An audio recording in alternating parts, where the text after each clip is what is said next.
आपको वीडियो कैसे लगी बताना मत भूलिए और मेरे इस चैनल को हिंदी के सितारे चैनल को सब्सक्राइब करना। दोस्तों, आप सबका स्वागत है मेरे इस चैनल में जिसका नाम है हिंदी के सितारे एंड इंस्पिरेशन। आज हम व्याकरण की चर्चा करने वाले हैं।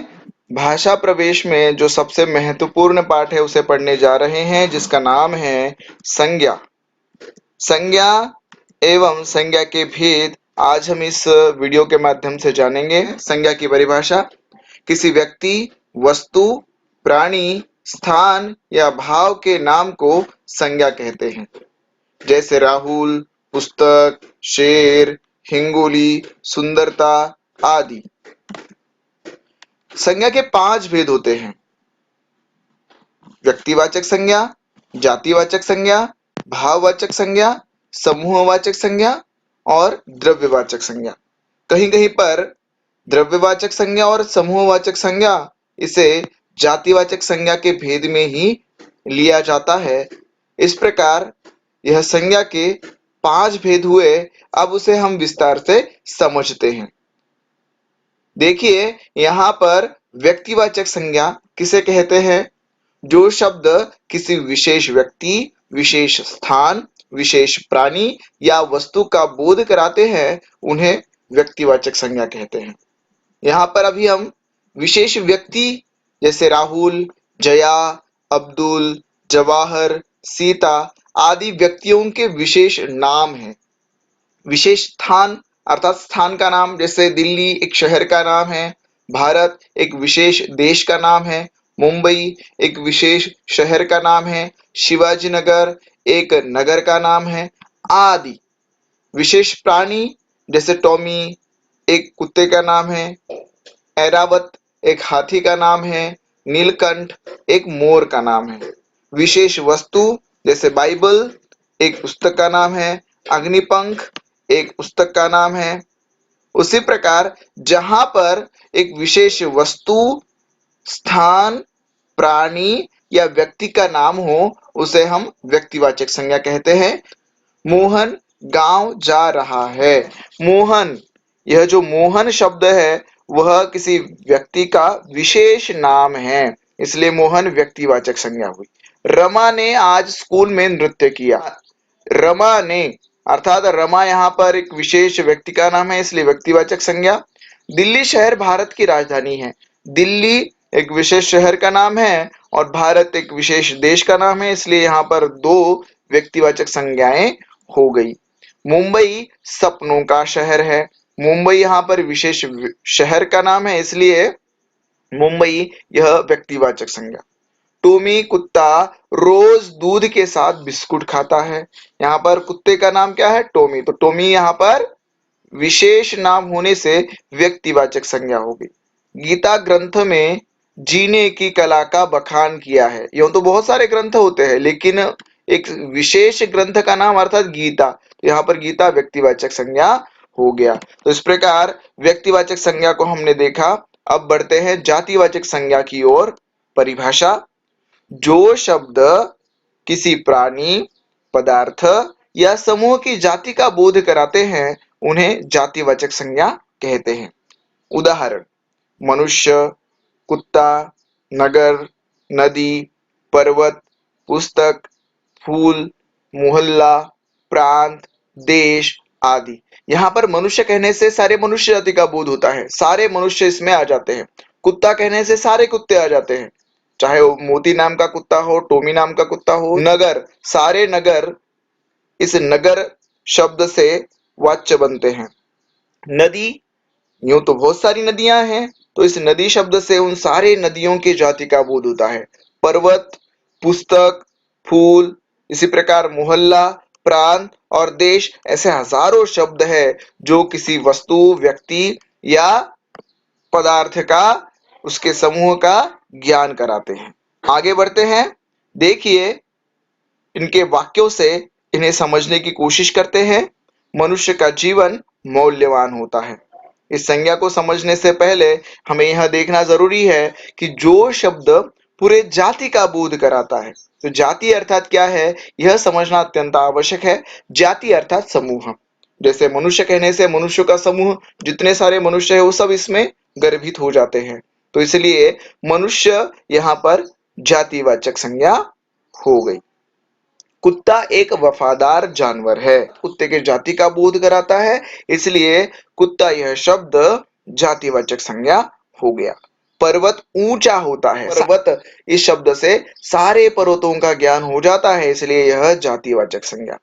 नदियां पानी बहाकर ले जाती हैं, तो नदियां, यहाँ पर नदी एक नहीं बहुत सारी नदियां इसमें इस शब्द से वाच्य बनती है, समझ में आ जाती है, इसलिए जाति का बोध करा रहा है और जातिवाचक संज्ञा। हर नगर भारत के विकास में सहायक है, यहाँ पर देखिए नगर, सारे नगर के लिए एक ही शब्द का प्रयोग किया है और इसलिए यहाँ पर यह जातिवाचक संज्ञा। फल सेहत के लिए अच्छे होते हैं, चाहे वो फल अमरूद का फल हो सकता है, सेब फल हो सकता है, फल तो बहुत है, लेकिन यह फल उन सभी फलों के लिए वाच्य बनता है, उस जाति का बोध कराता है, इसलिए यहाँ पर यह जो फल शब्द है वह जातिवाचक संज्ञा कहलाएगा। फूल सुगंध फैलाते हैं, सारे फूल सुगंध फैलाते हैं, तो उन सारे फूलों के लिए एक शब्द हमने उपयोग में लाया है, वह है फूल। चाहे वो मोगरा हो, चाहे गुलाब हो, चाहे रात रानी हो या कोई अन्य फूल हो, इस फूल से पूरे जाति का बोध होता है, इसलिए जातिवाचक संज्ञा। वैश्विक महामारी से निपटने के लिए सभी देश मिलकर काम कर रहे हैं। अब यहाँ पर देखिए महामारी, किसी नाम नहीं लिया हमने, इसलिए महामारी और देश, यहाँ पर ये दोनों शब्द क्या हो जाएंगे? बिल्कुल सही, जातिवाचक संज्ञा कहलाएंगे। आगे देखिए, आगे हम बढ़ते हैं भाववाचक संज्ञा की ओर। भाववाचक संज्ञा किसे कहते हैं? जो शब्द किसी भाव, दशा, गुणधर्म, अवस्था या मन की संकल्पना का बोध कराते हैं, वे भाववाचक संज्ञा कहलाते हैं। जैसे सच्चाई, प्रेम, घृणा, बचपन, मोटापा, शीतलता, अंधकार, प्रार्थना आदि, ये जो शब्द है वे सारे शब्द भाववाचक संज्ञा कहलाएंगे। आगे बढ़ते हैं, इनके वाक्यों से इसे समझने की कोशिश करते हैं। मेरा बचपन खेलते कूदते बीता, यहाँ पर बचपन, बच्चा, इस पद का भाव क्या हो जाएगा? बचपन। शक्कर में मिठास होती है, मिठास एक भाव है, उसके अंदर का गुण है, इसलिए भाववाचक संज्ञा। बुढ़ापा दुख से भरा होता है, तो यहाँ पर बुढ़ापा क्या हो जाएगा? भाववाचक संज्ञा, और दुख यह भी भाववाचक संज्ञा में आ जाएगा। राज की सच्चाई कोई नहीं जानता, सच्चाई ये हो गया भाववाचक संज्ञा। ईमानदारी मनुष्य को आगे ले जाती है, यहाँ पर ईमानदारी यह शब्द उसका भाव है, इसलिए उसका गुण है, इसलिए यह भाववाचक संज्ञा कहलाएगा। आगे बढ़ते हैं, अब देखते हैं समूहवाचक संज्ञा। जैसे मैंने आपको बताया, समूहवाचक संज्ञा और द्रव्यवाचक संज्ञा, इससे जातिवाचक संज्ञा के उपभेद में भी लिया जाता है और कहीं कहीं पर स्वतंत्र रूप से भी इसके भेद किए जाते हैं। देखिए समूहवाचक संज्ञा क्या होती है, किसे कहते हैं समूहवाचक संज्ञा? जिस शब्द से किसी समुदाय या समूह का बोध होता है उसे समूहवाचक संज्ञा कहते हैं। जैसे अब देखिए, आप सेना, सैनिकों का समूह सेना कहलाता है। परिवार, सदस्यों का समूह परिवार कहलाता है। सभा, व्यक्तियों का समूह सभा कहलाता है। झुंड, प्राणियों का समूह झुंड कहलाता है। कक्षा, विद्यार्थियों का समूह कक्षा कहलाता है। भीड़, लोगों का समूह भीड़ कहलाता है। तो इस प्रकार हमने इसे समझने की कोशिश की, अब इसे वाक्यों के माध्यम से समझते हैं। मेरे परिवार में 4 सदस्य हैं। यहाँ पर 4 सदस्यों से मिलकर क्या बना है? परिवार। एक बच्चा भीड़ में खो गया, बहुत सारे लोगों की भीड़ थी, उसमें एक बच्चा खो गया, तो भीड़ समूह को दर्शाता है, इसलिए समूहवाचक संज्ञा। 8वीं कक्षा में 35 बच्चे पढ़ते हैं, तो 8वीं कक्षा में, कक्षा विद्यार्थियों का समूह। वैसे ही आगे देखिए, गायों का झुंड दौड़ा चला रहा है। गाय प्राणी है और उनका समूह झुंड। तो इसी प्रकार भारत की जनता की रक्षा भारतीय सेना करती है। देखिए, भारत की जनता की रक्षा भारतीय सेना करती है। यहाँ पर सेना और जनता ये दोनों समूह को दर्शाने वाले शब्द है, इसलिए समूहवाचक संज्ञा कहलाएंगे। आगे देखिए, आगे हम बढ़ते हैं द्रव्यवाचक संज्ञा की ओर। द्रव्यवाचक संज्ञा किसे कहते हैं? जो शब्द किसी पदार्थ या द्रव्य पदार्थ या तरल पदार्थ का बोध कराते हैं, वे द्रव्यवाचक संज्ञा कहलाते हैं। इसमें सारे धातु आ जाते हैं, तरल पदार्थ आ जाते हैं, जिसे सिर्फ नापा जाता है और तोला जाता है, जैसे सोना, चांदी, तांबा, पीतल आदि। और साथ ही लकड़ी, हवा, पानी, ये सारे शब्द द्रव्यवाचक संज्ञा में आ जाते हैं। इसमें धातु भी आ गए और तरल पदार्थ भी आ गए।